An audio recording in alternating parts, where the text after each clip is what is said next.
शिल्पा की आदतें ठीक नहीं थी। वो ना बोलने से पहले कुछ सोचती और ना ही कुछ करने में। उसकी इस आदत से सभी परेशान रहते।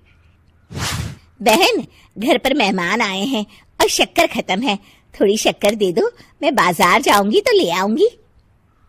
अरे शिखा बहन, तुम तो माफी करे, जब देखो तुम्हारे घर में कुछ न कुछ खत्म ही रहता है। अरे शिल्पा, चिल्ला क्यों रही हो? कहा ना घर में मेहमान बैठे हैं, सुन लेंगे। सुन लेंगे तो सुन ले, तुम लोगों की मांगने वाली आदत तो बंद होगी। अच्छा शिल्पा, ना दो शक्कर, लेकिन बात तो अच्छे से करो। एक कटोरी शक्कर के लिए तुमने मेरी बड़ी बेइज्जती कर दी। शिल्पा बड़बड़ाते अंदर चली जाती है तो शिखा भी घर चली जाती है।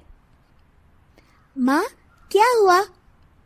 अरे कुछ नहीं बेटा, पता नहीं कहां कहां से ऐसे पड़ोसी आ जाते हैं, जब देखो तब कुछ न कुछ मांगने के लिए घंटी बजाते हैं। अब घंटी बजे तो दरवाजा ना खोलना। पता नहीं माँ की ये आदत कैसे बदलेगी, किसी को कुछ भी बोल देती है, बोलने से पहले सोचती भी नहीं। शिल्पा की ये आदत दिन ब दिन बढ़ती ही जा रही थी। एक दिन शिल्पा के दरवाजे सब्जी वाला आया। सुनो भैया, मुझे ये भिंडी, टिंडे, लौकी और आलू के साथ 1 किलो प्याज दे दो। जी बहन जी। वो एक एक कर सारा सामान पैक कर देता है। कितने पैसे दूं? 220 रुपए पूरे। अरे इतना महंगा नहीं। हाँ, मैं तो सिर्फ 150 दूंगी। नहीं, पैसे तो पूरे लूंगा, नहीं तो सब्जी वापस कर दो। ऐसे कैसे वापस कर दूंगी? मैं तो एक भी सब्जी वापस नहीं करूंगी। और हाँ, रही बात पैसों की, तो लेना है तो 150 ले लो, वरना मेरे मोहल्ले में घुसने तक नहीं दूंगी। हाँ। अरे नहीं बहन, हम लोग गरीब लोग हैं, ऐसा ना करो।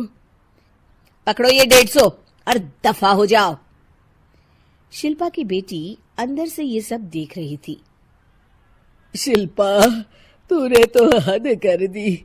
बेचारा गरीब आदमी, उसका तो गुजारा ही इसी से होता है।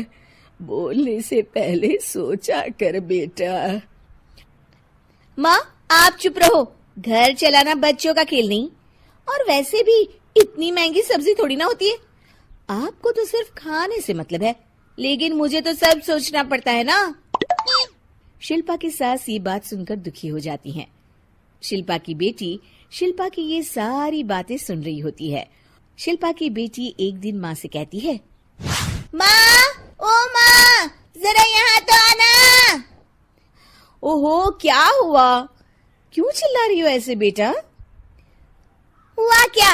ये देखिए मेरी स्कूल की ड्रेस कितनी गंदी हो गई है, इसे कौन धोएगा?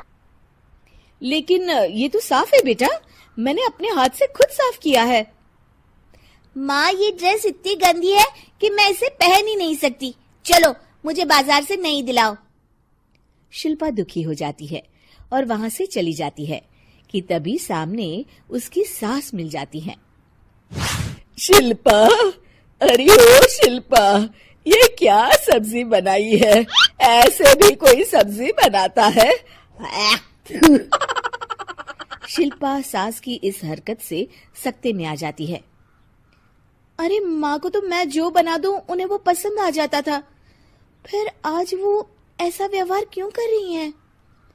शिल्पा कुछ समझ पाती कि थोड़ी ही देर में उसका पति आ जाता है। अरे शिल्पा, ये क्या है?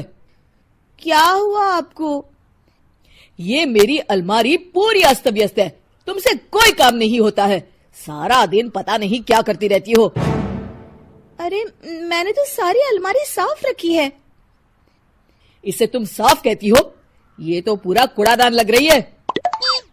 शिल्पा परेशान हो जाती है और समझ नहीं पाती है कि उसके साथ क्या हो रहा है।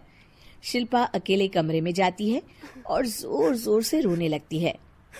तभी वहां उसका पति, सास और बेटी आ जाते हैं। शिल्पा उन लोगों को देखकर और जोर जोर से रोने लगती है।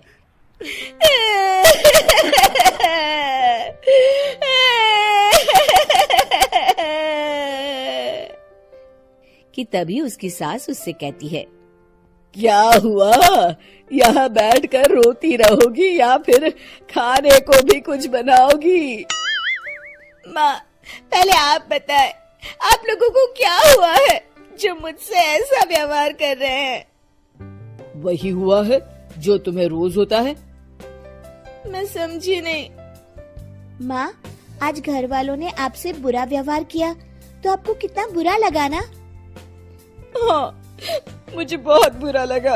मुझे अच्छा नहीं लगता कोई मुझसे इस तरह से बात करे। सही कहा शिल्पा, जो चीज तुम्हें खुद के लिए अच्छी नहीं लगती वो तुम्हें दूसरों के साथ भी तो नहीं करनी चाहिए। बेटा, हम तुम्हारे अपने हैं, फिर भी तुम्हें अपनों की बात का बुरा लगा।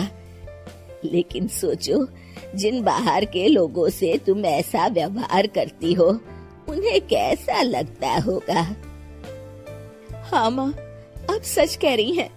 मैं आप लोगों से माफी मांगती हूँ। मुझे कड़वा नहीं बोलना चाहिए।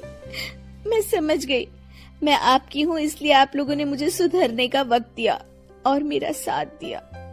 लेकिन जिन बाहर के लोगों से मैं बुरा व्यवहार करती आई, वो लोग मेरे कड़वे बोल से कितने दुखी होते होंगे। मैं वादा करती हूँ, आज से ऐसा व्यवहार किसी के साथ नहीं करूंगी। सीख, हमें दूसरों के साथ वैसा ही व्यवहार करना चाहिए जो हम खुद के लिए अपेक्षा करते हैं।